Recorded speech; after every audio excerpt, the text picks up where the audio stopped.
정확하게 말하면 선장이죠. 혼자 몰고 나가는 조각배나 나룻배가 아니라 직원을 여럿을 둔 제법 규모가 있는 큰 배를 베드로가 소유하고 있었습니다. 적어도 베드로의 배에는 예수님과 12제자가 탔으니까 어른 13명 이상이 탈 수 있는 큰 배입니다. 5절을 보시면 시몬이 대답하여 이르되 선생님 우리들이 밤이 새도록 수고하였으되 잡은 것이 없지만은 말씀에 의지하여 내가 그물을 내리리이다. 베드로가 예수님께 우리들이 밤이 새도록 수고하였다. 우리들이라고 그렇게 말하고 있죠.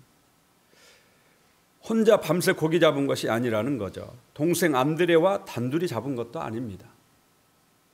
9절을 보면 이는 자기 및 자기와 함께 있는 모든 사람이 고기 잡힌 것으로 말미암아 놀라고, 그러니까 또 다른 선원들, 어부들이 있었다라는 얘기입니다. 10절 보면 세베대의 아들로서 시몬의 동업자인 야고보와 요한도 놀랐습니다. 야고보와 요한은 다른 배에서, 베드로와 안드레 그리고 직원들은 베드로의 배에서 이렇게 밤새 고기를 잡고 있었던 겁니다. 그러니까 이 어업은 작은 어업이 아니에요. 상당히 큰, 규모가 큰 그런 어업입니다. 혼자 작은 배를 몰고 나가서 밤새 한 마리도 못 잡았다면 힘은 들고 실망 물론 했겠죠. 그래도 괜찮을 겁니다. 한데 간밤의 실패는 베드로 한 사람의 실패가 아니라 함께한 직원 모두의 실패입니다. 그래서 밤새 그물을 내린 겁니다. 혼자였다면 아마 몇 번 그물을 내렸다가 고기가 안 잡혔으면 오늘은 고기가 안 나오는가 보다 이렇게 하고 집으로 돌아갔을지도 모릅니다. 하지만 딸린 식구가 여럿입니다. 물고기를 잡지 못하면 여러 식구들이 어려움을 견뎌야 됩니다. 그렇기 때문에 포기하지 못하고 밤이 새도록, 밤이 맞도록 그물을 내린 겁니다. 그만큼 절박했던 것이죠.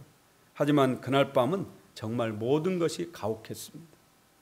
그 많던 물고기가 한 마리도 잡히지 않은 겁니다. 베드로가 성업토로 삼고 있는 갈릴리 바다는 오늘 본문처럼 게네사렛 호수라고도 하는데 긴네렛 호수, 디베라 바다 이렇게 여러 이름으로 부릅니다. 그만큼 이 호수가 크고 넓기 때문에 이름도 여럿입니다. 호수의 길이만 해서 20km가 넘고 폭이 12km가 넘습니다. 수심도 평균 수심이 26m고 깊은 곳은 43m나 됩니다. 이 호수가 얼마나 크든지 유대인들은 이걸 호수라고 부르지 않고 바다라고 불렀어요. 이 호수에서는 여러 종류의 물고기가 잡히지만 주로 잡히는 물고기가 베스 종류인 우리나라에서 말하는 욕돔과 같은, 갈릴리 호수 근처 식당에서는 베드로의 고기라고 하며 팔고 있다 합니다. 이 고기는 귀족들이 먹는 그런 고기가 아니라 당시의 서민들의 식량이 되었던, 그러니까 오병이의 기적에서 어린 소년이 가지고 있던 물고기는 바로 이 베드로의 고기입니다. 밤새 한 마리도 잡지 못한 허탈감 속에 지친 몸으로, 무거운 몸으로 배에서 내려서 그물을 싣고 있는데 이 실패한 사업터에 예수님이 찾아오셨습니다. 무너진 사업터에 예수님이 찾아오신 겁니다. 예수님 베드로의 배에 올라타시더니 육지에서 배를 조금 떼어달라고 그렇게 합니다. 베드로가 어떻게 합니까? 예수님을 맞아들이죠. 예수님 말씀하신 대로 배를 육지에서 조금 떼어 놓았습니다. 이렇게 하는 데는 이 배가 크기 때문에 베드로 혼자는 할 수 없다라는 거죠. 베드로와 함께 거기에 있는 직원들이 배를 육지로부터 밀어서 바다 가운데로 떼어낸 거죠. 그러나 그 직원들도 함께 헌신을 한 겁니다. 여기서부터 기적은 일어나기 시작했습니다. 베드로가 예수님을 자신의 사업터에 모셔드린 순간, 그때부터 기적은 시작된 겁니다. 2배 잠기는 축복은 예수님을 모셔드린 순간부터 시작된 겁니다.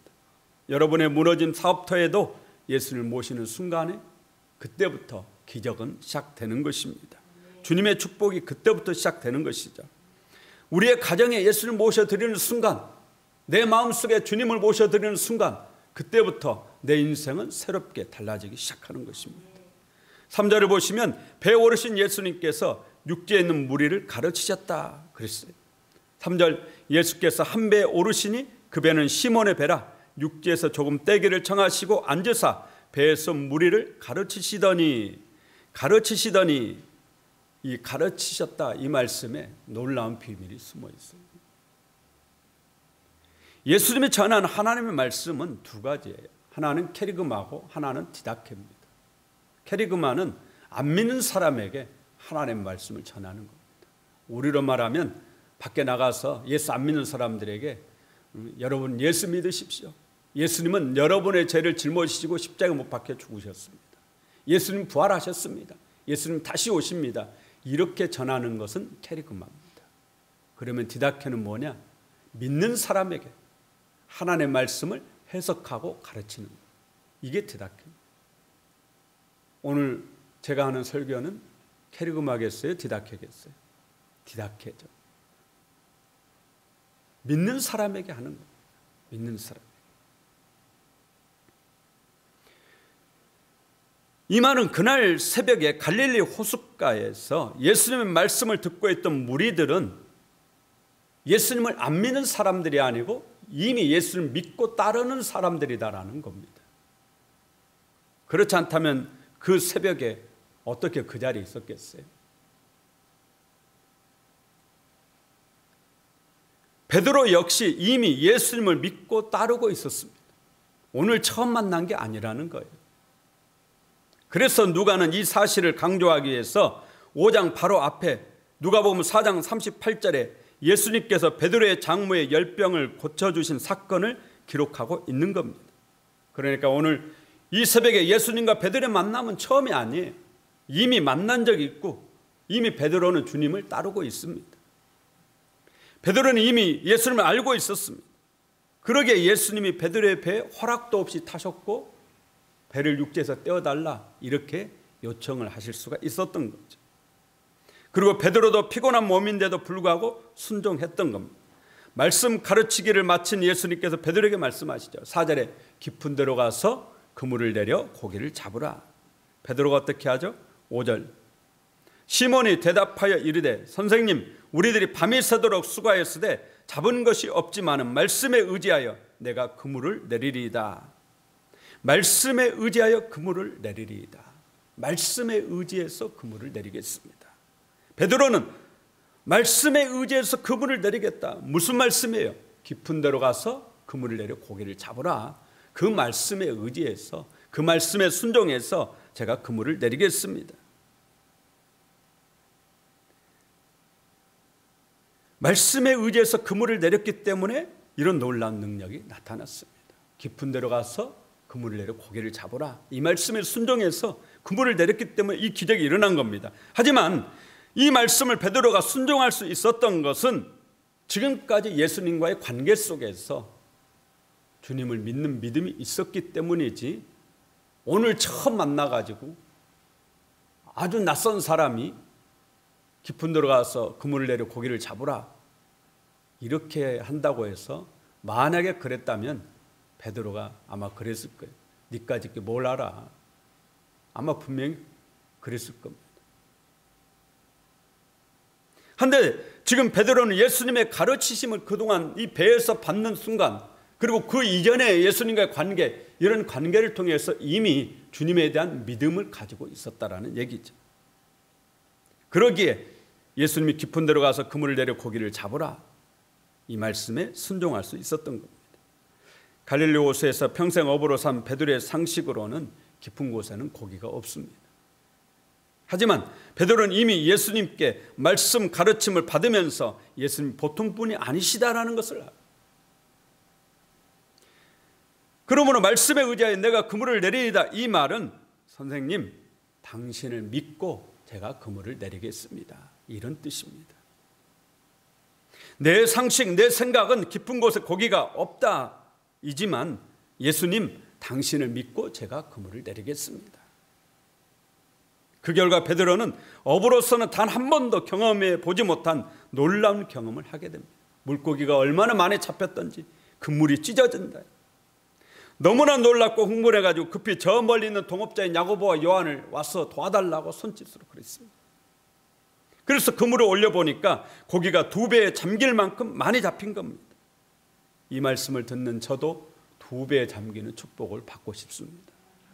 여러분도 오늘 이 설교의 말씀을 듣는 여러분 모두도 이 2배 잠기는 축복을 금년에 받는 은혜가 꼭 있기를 바랍니다.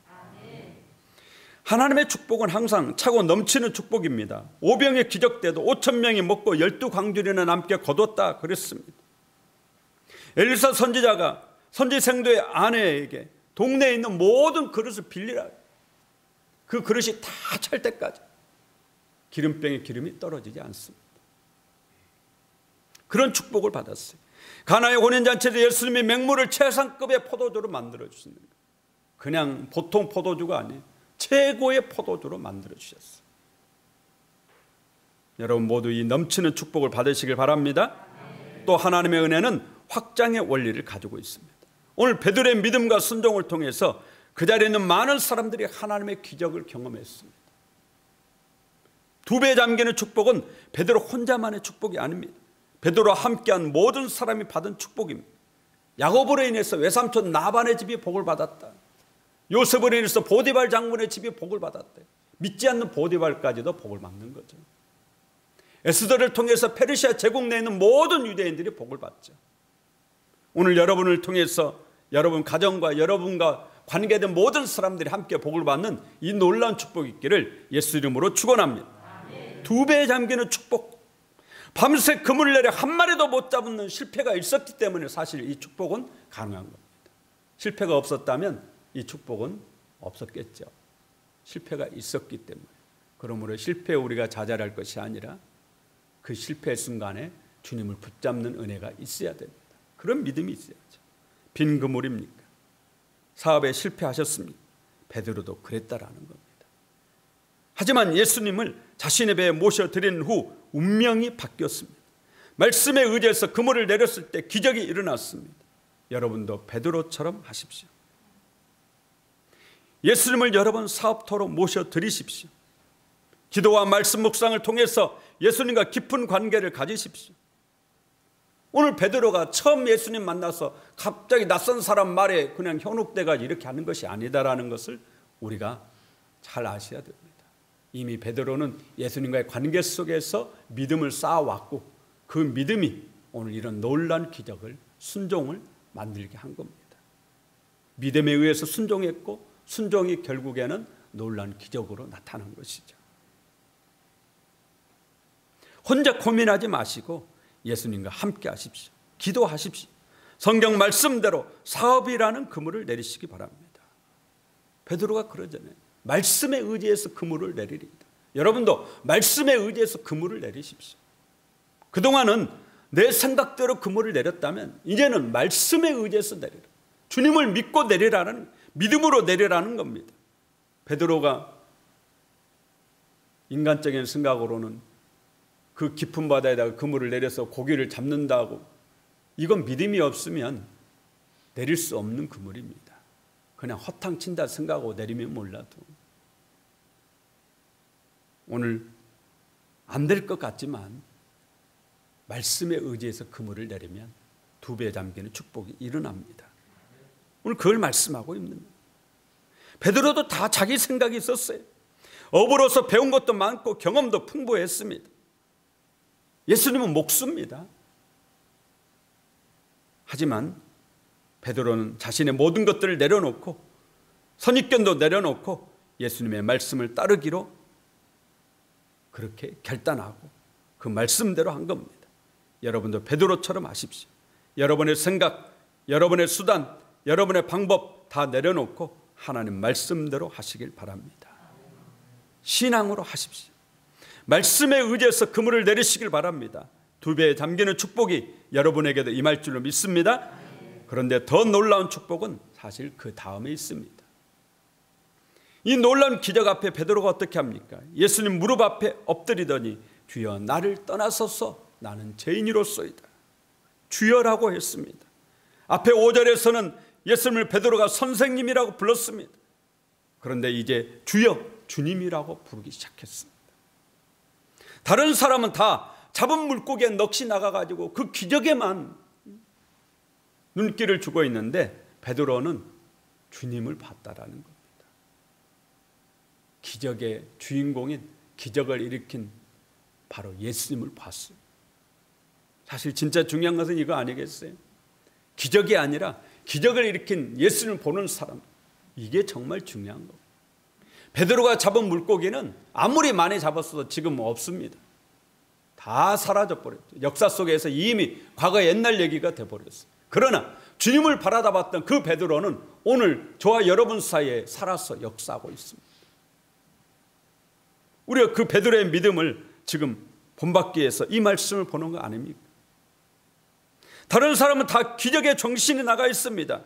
하지만 진짜 중요한 것은 기적이 아니라 기적을 일으킨 예수님을 보는 것이죠.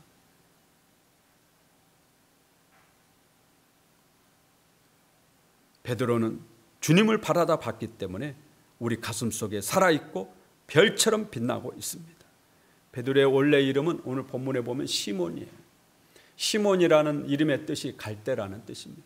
그러니까 베드로는 원래 인간을 대표하는 것입니다. 파스칼이 그러잖아요. 인간은 생각하는 갈대다.